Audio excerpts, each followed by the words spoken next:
Hello friends, welcome to golden career. RRB scale 1 mains का exam होना है। अब 2 दिन सिर्फ बचे हैं। आज का दिन अगर निकाल दें तो कल 23 है, परसों 24 है, 25 को आपका एग्ज़ाम है।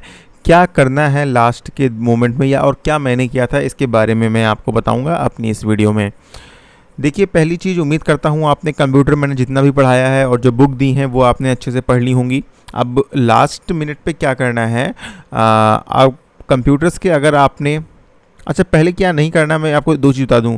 रीजनिंग, क्वांट अब मत करिए, एंड मॉक टेस्ट अब मत दीजिए।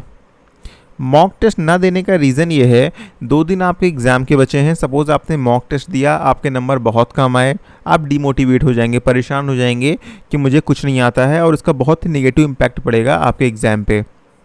इसलिए अब मॉक टेस्ट बिल्कुल मत दीजिए।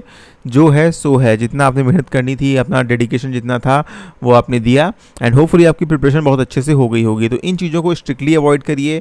रीजनिंग और क्वांट इसलिए क्योंकि हम लोग मैक्सिमम टाइम अपना उसी में लगाते हैं। रीजनिंग क्वांट प्रीलिम्स में भी आती है, मेंस में भी आती है, उस पर हम बहुत टाइम लगाते हैं पजल डीआई पे। तो उसको अब इग्नोर करिए, उसको अब छोड़िए। ठीक है, उसको छोड़ने के बाद क्या है, अब अगर आपने कंप्यूटर्स के, फाइनेंशियल अवेयरनेस के अगर आपने नोट्स बनाए हैं तो एक दिन कंप्यूटर के नोट्स रिवाइज करिए। ठीक है, एक सरसरी निगाह से देख लीजिए। और फाइनेंशियल अवेयरनेस के अगर आपने नोट्स बनाए हैं तो एक बार वो देख लीजिए, या फाइनेंशियल अवेयरनेस की जो पीडीएफ हमने प्रोवाइड की थी वो आप पीडीएफ एक बार देख लीजिए, पढ़ लेंगे। 6-7 घंटे आराम से दे पाएंगे, पढ़ लेंगे। कल और परसों पढ़िए। परसों कोशिश करिएगा 24 को कि जो भी आपको पढ़ाई करनी है, पेपर कितने बजे भी हो 25 को, लेकिन जो भी पढ़ाई करनी है शाम को 6 बजे तक या इवन 5 बजे तक ख़त्म करिए। उसके बाद चिल करिए, कोई मूवी देखिए, यूट्यूब पे जो वीडियोस देखते हैं देखिए, कुछ पढ़ाई मत करिए। ये ग्रेजुएशन का एग्ज़ाम है, 12th का एग्ज़ाम नहीं है कि लास्ट मिनट में आप सिलेबस में कुछ आपने रिएक्शन पढ़ ली, कोई आपने डेरिवेशन पढ़ लिया और वो एग्ज़ाम में आएगा, ऐसा तो है नहीं। ये एक कम्पिटिटिव एग्ज़ाम है, लॉन्ग टर्म की प्रिपरेशन मांगता है। आपने पढ़ लिया होगा, अब जो आना है वो आएगा। इससे क्या होगा, थोड़ा माइंड रिलैक्स होगा। अगर आपकी प्रिपरेशन काफ़ी अच्छी हो गई है, रिवीजन आप ऑलरेडी 2 दिनों से कर रहे हैं कंप्यूटर और फाइनेंशियल अवेयरनेस का, तो 24 वाले दिन भी आप कुछ मत करिए, सिर्फ कल दिन पढ़िए अच्छे से। और उसके बाद 24 का जो डे है पूरी तरह से रिलैक्स करिए। दोस्तों मिलिए, बहुत ज़्यादा आप बाहर मत घूमिएगा। तो चला बीमार हो गए, सर्दी जुकाम भी हो गया, भीग गए तो फिर दिक्कत हो जाएगी। लेकिन थोड़ा बहुत वीडियोस देखिए और आराम से चिल करिए। कंप्यूटर को लेकर के अगर नोट्स बनाए हैं तो थोड़ा सा, जैसे ऐसा होता है ना, डिफ़िकल्ट क्वेश्चंस के आप लोग नोट कर लेते हैं, उनको अलग कॉपी में नोट्स बना लेते हैं, तो उनको एक बार रिवाइज कर लीजिएगा। क्योंकि कंप्यूटर फाइनेंशियल अवेयरनेस ही जो है आपका मेन डिसाइडिंग फैक्टर होता है। एंड हिंदी भी अब पढ़ने से कोई फ़ायदा नहीं है। क्यों? क्योंकि एक दिन में ये रटने वाली चीज़ नहीं है कि आपने कुछ क्वेश्चन रट लिए वो आ जाएंगे। ये 2 सब्जेक्ट ही ऐसे हैं जो आप पढ़ेंगे तो हो सकता है आ जाएं। नेक्स्ट क्या करिए, कितने मार्क्स आए, कितना हमने मॉक टेस्ट दिया, क्या चीज़ें रह गई, क्या पढ़ा क्या नहीं पढ़ा, इन चीज़ों के बारे में सोचना बंद कर दीजिए। बिल्कुल मत सोचिए, जो होना था हो गया। कोई टॉपिक पढ़ने को छूट गया है तो छोड़िए, एग्ज़ाम में आया तो ठीक, ना आया तो ठीक, कोई सारे क्वेश्चन तो वैसे भी नहीं करने होते हैं। जो टॉपिक पढ़ लिए हैं होपफुली वो अच्छे से पढ़ लिए होंगे। ठीक है, तो ये चीज़ें भी बिल्कुल आपको नहीं करनी है। प्रीलिम्स का एडमिट कार्ड संभाल के रख लीजिए, अपने डॉक्यूमेंट्स देख लीजिए।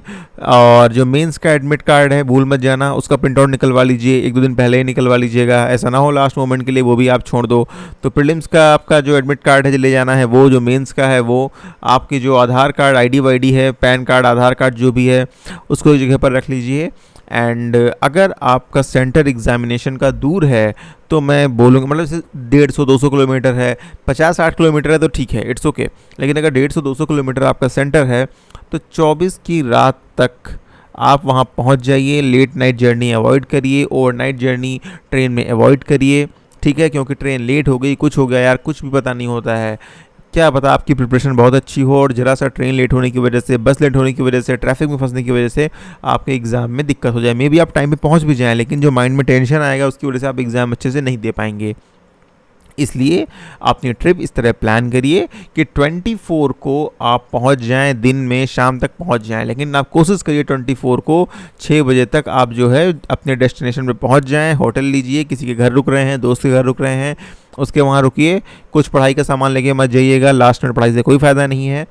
आराम से रिलैक्स करिए जाके।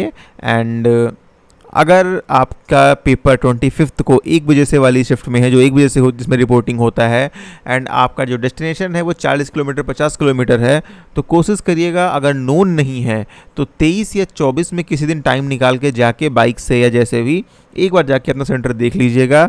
यार कभी कभी सेंटर ना ऐसी जगह पर होते हैं कि मिलते नहीं हैं, ये दिक्कत होती है।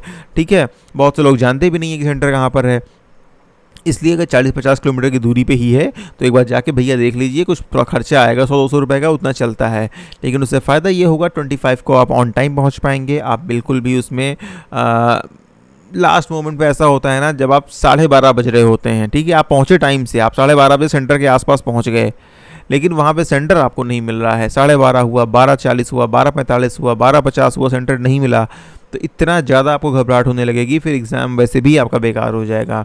इसलिए इसको भी अवॉइड करिए। आप सेंटर एक दिन जाके पहले देख लीजिए, बिल्कुल नोन लोकेशन है तो कोई दिक्कत नहीं है, मार्जिन लेके घर से निकलिएगा।